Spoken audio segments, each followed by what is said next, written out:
नमस्कार, मैं प्रद्युमन जोशीला। हरियाणा प्रदेश की एक सीट पर फिर से होगा चुनाव। जी हां, यहां के विधायक ने इस्तीफा देने की कर दी है पेशकश। ये इलाका ऐसा है जो उपचुनाव के लिए याद रखा जाता है। हरियाणा में एक बार फिर से तमाम बड़े नेता चुनावी समर में अपनी ताकत झोंक सकते हैं और खुद पहले विधायक हरियाणा के वर्तमान विधानसभा में बन गए हैं जिन्होंने इस्तीफा देने का मन बना लिया है। वीडियो में विस्तार से मैं आपको बताऊंगा कि आखिर वो कौन हरियाणा का विधायक है जिसने खुलेआम ये ऐलान कर दिया है कि बेशक दोबारा चुनाव करवा लिया जाए, वो इस्तीफा देने के लिए तैयार है। विस्तार से देखने से पहले आप सभी दर्शकों से यह अनुरोध है कि YouTube पर हमारे चैनल को सब्सक्राइब करें, बेल आइकन घंटी का बटन अवश्य दबाएं, वीडियो को ज्यादा से ज्यादा शेयर करें, वीडियो को ज्यादा से ज्यादा हाइप जरूर करें, अपने विचार कमेंट के माध्यम से जरूर लिखें। जो दर्शक निष्पक्ष, निर्भीक और स्वतंत्र पत्रकारिता में विश्वास रखते हैं वो हमें निरंतर आर्थिक सहयोग जरूर करें। उसके लिए आप हमारे मोबाइल नंबर 94 166 74 472 94166 74472 पर गूगल पे या फोन पे जरूर करें। अब मैं आपको बताने जा रहा हूं एक ऐसी खबर जिसको देख करके सुन करके आप भी चौंक जाएंगे। लगभग 9.5 महीने बाद हरियाणा प्रदेश के एक वर्तमान विधायक ने डंके की चोट पर ऐलान कर दिया है कि वो इस्तीफा देने के लिए तैयार है। फिर से करवा लीजिए चुनाव। और ये ऐसे विधायक हैं जिनके पिता ने भी पिछली बार विधानसभा के सदस्यता से इस्तीफा दे दिया था। विधायक महोदय का नाम अर्जुन चौटाला, रानिया से विधायक, इंडियन नेशनल लोकदल के केवल 2 विधायक, उनमें से एक अर्जुन चौटाला। और उन्होंने डंके की चोट पर कह दिया है कि उनका इस्तीफा लेकर के फिर से चुनाव करवा लिया जाए। क्यों आई ऐसी नौबत, इस पर हम आपको विस्तार से बताएंगे। उससे पहले आपको बता दूं, ये रानिया विधानसभा क्षेत्र परिसीमन में बनाया गया। 2009 में यह पहला चुनाव होता है। इस पूरे इलाके में परिसीमन से पहले भी और परिसीमन के बाद भी चौधरी देवीलाल के परिवार की तूती हमेशा से बोली है। 4 चुनाव इस विधानसभा क्षेत्र में हुए। चारों बार चौधरी देवीलाल के परिवार की पार्टी या चौधरी देवीलाल के परिवार का सदस्य इस इलाके से जीता। 3 बार यहां इंडियन नेशनल लोकदल जीती और 1 बार निर्दलीय चौधरी देवीलाल के बेटे चौधरी रणजीत सिंह जीते। 2009 में यहां पहला चुनाव होता है परिसीमन के बाद।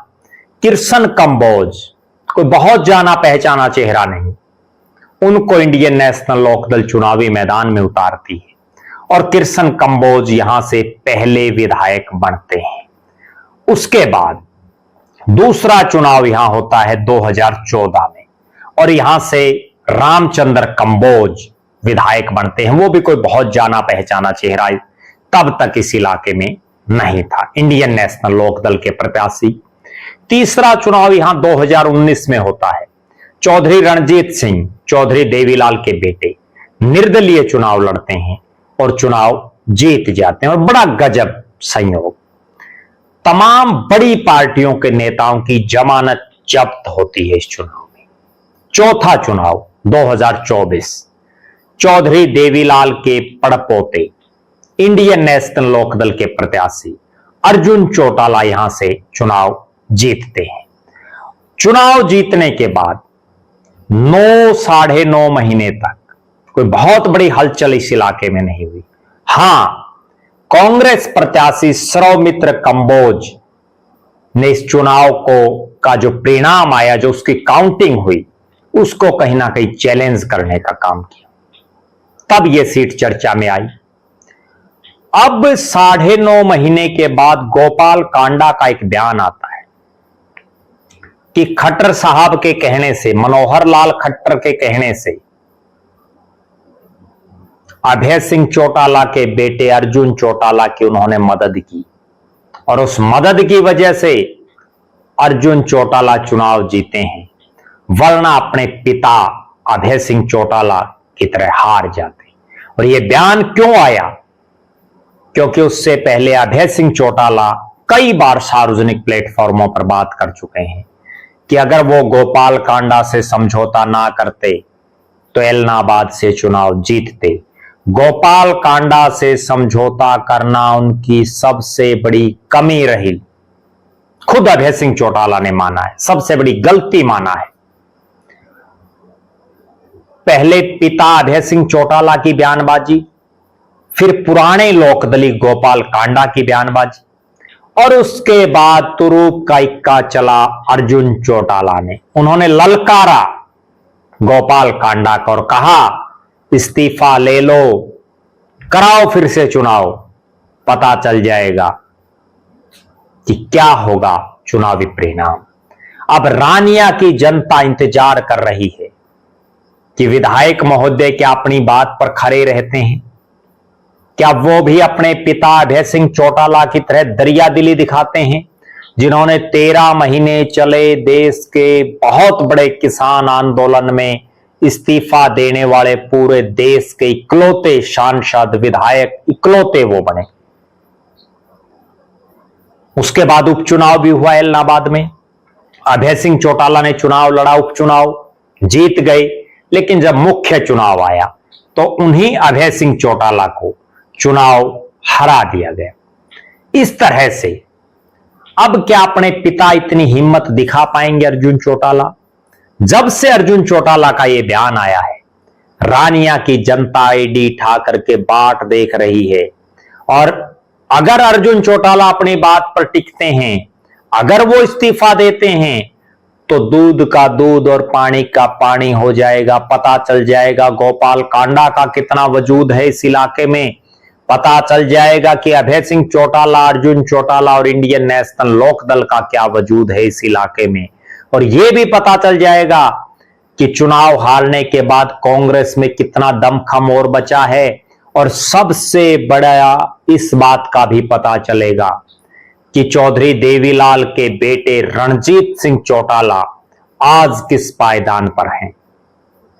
अर्जुन सिंह चौटाला पर सबकी नजरें हैं, क्योंकि हमने अक्सर देखा है राजनीतिक आदमी एक हवा बनाने के लिए, मार्केट में रहने के लिए, जनता में बने रहने के लिए, चर्चा में रहने के लिए इस तरह की हवाई बयानबाजी कई बार दे देते हैं। लेकिन अब क्या अर्जुन चौटाला अपनी बातों पर अडिग रहेंगे? क्या देंगे वो वास्तव में इस्तीफा? हरियाणा प्रदेश में हमने पहले भी आपको बताया था कि 2019 से 2024 की टर्म में भी 3 उपचुनाव हुए, जिनमें एक चुनाव श्री कृष्ण हुड्डा जो बड़ौदा के विधायक थे, बड़ौदा के, उनके आकस्मिक निधन से हुआ। एक उपचुनाव एलनाबाद में अभय सिंह चौटाला के इस्तीफे से हुआ। एक उपचुनाव आदमपुर में कुलदीप बिश्नोई के इस्तीफे से हुआ। और इस बार भी हमने पहले भी यह संभावना जताई थी कि कोई ना कोई उपचुनाव जरूर होगा। लगातार परिस्थितियां बन रही हैं, कई सीटों पर बन रही हैं उपचुनाव होने की, क्योंकि कई विधायक ऐसे हैं जो कोई अपनी पार्टी से नाराज है, कई ऐसे हैं जिनकी महत्वाकांक्षाएं बहुत ज्यादा हैं। उस पर हमारी निगाहें बनी रहेंगी। अब जो अर्जुन चौटाला ने बात कही है, आप दर्शक भी ये बात नोट कर लें कि क्या अर्जुन चौटाला अपने पिता की तरह अपनी जुबान पर रहेंगे? क्या अर्जुन चौटाला ने जो बात कही है उस पर वो अडिग रह करके इस्तीफा देंगे और फिर से करवाएंगे रानिया में एलनाबाद की तरह उपचुनाव? हमारी नजरें इस चीज पर बनी रहेंगी। आप दर्शक भी कमेंट करें, अगर रानिया में उपचुनाव हो जाता है तो कौन जीतेगा, इंडियन नेशनल लोकदल, चौधरी रणजीत सिंह या कांग्रेस के प्रत्याशी? जरूर कमेंट करें। आप यह भी कमेंट करें कि आपके इलाके का जो विधायक है क्या वो भी कहीं इस्तीफा दे सकता है। लगातार हमारे साथ बने रहें। हमारी नजरें अर्जुन सिंह चौटाला के इस राजनीतिक वक्तव्य पर लगातार बनी रहेंगी। अगर वो इस्तीफा देते हैं तो भी हम उनकी बड़ाई करेंगे, और अगर वो इस्तीफा नहीं देते हैं तो बार बार उनको याद जरूर दिलाते रहेंगे।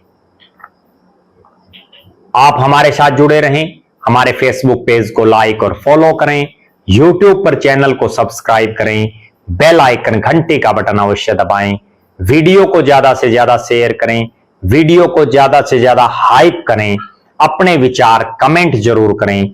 जो दर्शक आर्थिक रूप से सक्षम हैं वो हमें आर्थिक सहयोग करें। बहुत बहुत धन्यवाद। आपका अपना प्रद्युमन जोशीला।